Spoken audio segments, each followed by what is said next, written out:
Assalamualaikum. Kumpulan kami akan membentangkan falsafah etika dari perspektif Islam dan Barat. Saya akan mulakan dengan definisi etika. Apakah itu etika? Menurut Kamus Dewan edisi keempat, etika mempunyai dua maksud yang berbeza. Yang pertama ialah ilmu bukan prinsip akhlak atau moral, dan yang kedua pula ialah prinsip moral atau nilai-nilai akhlak yang menjadi pegangan seorang individu atau sesuatu kumpulan. Etika juga merupakan suatu cabang yang membicarakan tentang perilaku manusia atau mempelajari tentang baik dan buruk. Etika ini juga selalunya dibiasakan dengan banyak istilah lain seperti moral, norma dan etika. Perkataan etika ini juga berasal daripada Yunani kuno, iaitu ethos, yang merupakan bentuk tunggal yang biasa memiliki banyak erti seperti tempat tinggal yang biasa. Seterusnya, etika berasal daripada perkataan Latin etika, merupakan salah satu cabang utama falsafah yang merangkumi kelakuan betul dan kehidupan baik. Liputan etika adalah lebih luas daripada menganalisis apa yang betul dan salah seperti yang sering dianggap. Antara aspek utama etika ialah kehidupan baik, iaitu kehidupan yang bernilai atau memuaskan, yang dianggap lebih penting daripada tingkah laku, moral atau banyak ahli falsafah. Antara isu utama dalam etika ialah pencarian summum bonum, iaitu kebaikan yang terbaik. Tindakan yang betul dikatakan mengakibatkan kebaikan terbaik, manakala tindakan tak bermula dikatakan menghalangnya. Definisi etika dari segi bahasa pula adalah prinsip moral atau nilai-nilai akhlak yang menjadi pegangan seseorang individu atau sesuatu kumpulan manusia. Definisi etika menurut tokoh terkenal pula ialah White 1993 pernah mengatakan etika adalah cabang falsafah yang berkaitan dengan kebaikan moral, virtu moral dan menilai tindakan manusia. Falsafah etika adalah berbeza daripada undang-undang keagamaan, budaya dan pendekatan secara peribadi kepada etika adalah menerusi kajian tingkah laku tentang moraliti melalui rasional yang dilihat kepada kehidupan manusia. Seterusnya, saya akan menerangkan tentang falsafah etika dalam Islam. Etika Islam adalah sinonim dengan akhlak. Menurut para tokoh pemikir Islam, akhlak didefinisikan sebagai sifat yang tertanam dalam jiwa seseorang dan perbuatan akan lahir daripadanya dengan mudah tanpa memerlukan pertimbangan fikiran terlebih dahulu. Berdasarkan pengertian tersebut, keadaan jiwa dalaman seseorang dilihat sebagai pencetus dan penggerak kepada pembinaan sikap dan tingkah laku luaran. Seterusnya adalah, apakah asas etika Islam?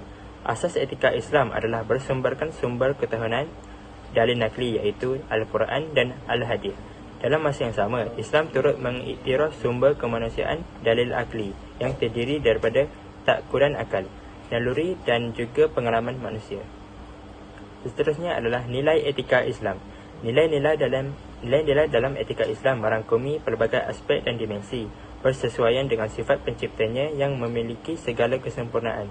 Maka, nilai-nilai yang digubalnya melambangkan keagungannya, menepati fitrah semula jadi manusia dan mesra sepanjang zaman. Sesuatu yang dikategorikan sebagai baik atau buruk, betul atau salah, itu akan kekal dan diterimpai oleh umat manusia sebagai masa.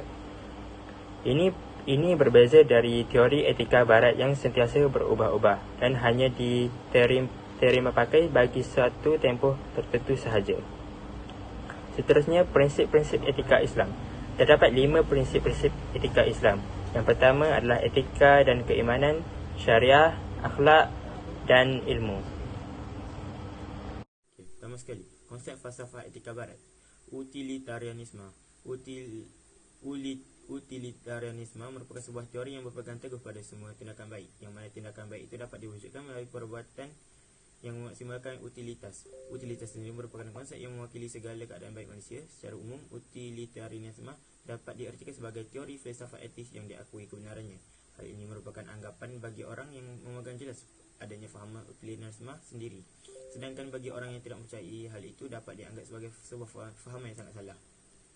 Seterusnya, hedonisme. Hedonisme merupakan berasal daripada bahasa Yunani iaitu hedoni yang berarti kesenangan.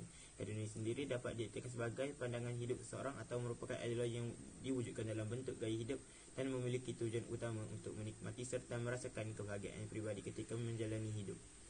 Seterusnya, naturalisme. Pemikiran naturalisme ialah aliran pemikiran yang menggambarkan sesuatu dalam keadaan yang sebenar. Menurut Peter R.S. 1966, tabi'i nature, manusia perlu diketahui sebelum memahami cara bagaimana mereka harus hidup. Ahli-ahli falsafah bersetuju bahawa manusia adalah rasional secara tabi'i atas mula jadi.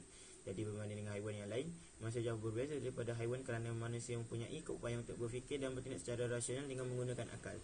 Seterusnya, idealisme. Idealisme merupakan perkataan yang berasal daripada bahasa Yunani, iaitu idea yang bermaksud idea dan isma bermaksud ajaran dan kefahaman.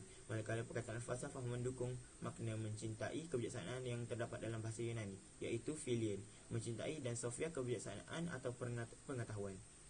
Akhir sekali, pragmatisme. Pragmatisme ialah sikap falsafah yang membela bahawa pengetahuan falsafah dan saintifik hanya boleh dianggap benar dari segi akibat praktikalnya. Kedudukan ini muncul di atas suasana budaya dan prihatin metafizik intelektual Amerika pada abad ke-19 dan mencapai puncaknya dalam arus falsafah yang bereaksi terhadap positifisme. Perbezaan dan persamaan antara etika Barat dan Islam. Terdapat pelbagai perbezaan dan persamaan antara etika Barat dan Islam.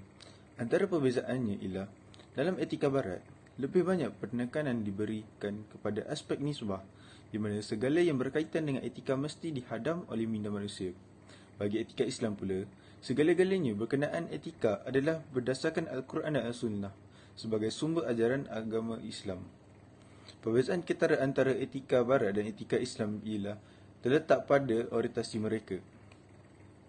Walaupun terdapat perbezaan antara etika Barat dan Islam, kedua-duanya mempunyai persamaan.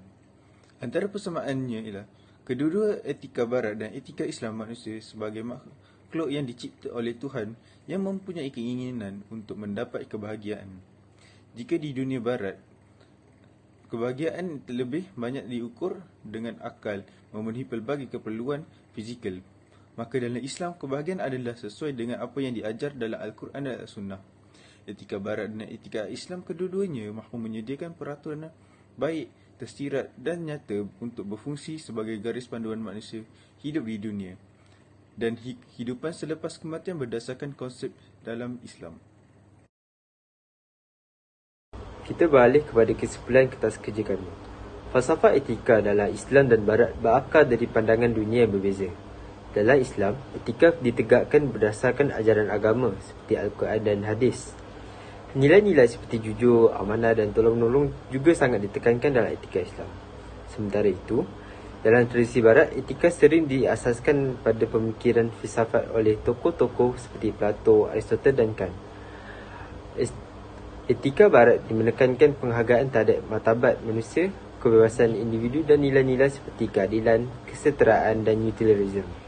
Walaupun kedua-dua tradisi ini mempunyai perbezaan dalam asas pemikiran, keduanya bertujuan untuk membentuk manusia yang baik dan bertanggungjawab. Itu sahaja daripada kami. Sekian, terima kasih.